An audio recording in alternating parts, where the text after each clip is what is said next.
وہ آیات ضرور پڑھیں جو ربوبیت کی آیات ہیں، جن سے آپ کا اللہ کے ساتھ تعلق قائم ہوتا ہے۔ تو ربوبیت کی آیات پڑھتے جاتے تھے تو ایک تعلق قائم ہو جاتا تھا۔ اس کے بعد آپ پنجابی میں، اردو میں جیسے بھی دعا کریں گے وہ قبول ہو جائے گی۔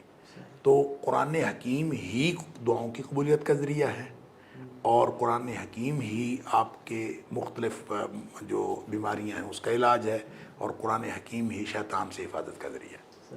کوئی ایسی کتاب چاہے جس میں ربوبیت کی آیات کٹھی ہوں، یا کوئی اگر آپ کے پاس کوئی اس کا جمع کیا ہوا کوئی ایسا ہو جو کہ تاکہ ہم ڈال سکیں ڈسکرپشن میں؟ نہیں، کوئی ایسی میرے پاس تو نہیں ہے، لیکن دیکھیں سب سے بڑی چیز جو ہے وہ میں عرض کر دیتا ہوں، سب سے بڑی چیز آیت الکرسی ہے۔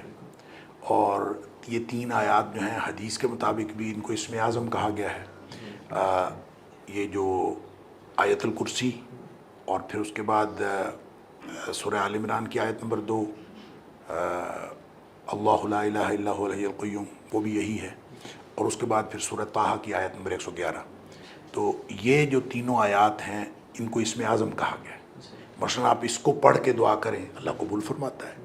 اسی طرح حدیث میں ایک اور بھی بڑی خوبصورت بات، بہت ساری چیزیں ہیں حدیث کی ساری باتیں، اس میں یہ ہے کہ 10 دفعہ اگر بس سبحان اللہ کر لیں، 10 دفعہ آپ الحمدللہ پڑھ لیں، اور 10 دفعہ آپ اللہ اکبر پڑھ لیں، تو جو دعا مانگیں قبول ہوگی۔ یہ بھی حدیث میں آتا ہے۔ تو اب یہ کتنا مشکل ہے، آپ 10 دفعہ سبحان اللہ، 10 دفعہ، تو کوئی چیز بھی پھر قرآن یہ جو سورہ فاتحہ ہے یہ بھی دعا کے مانگنے کا طریقہ بھی ہے۔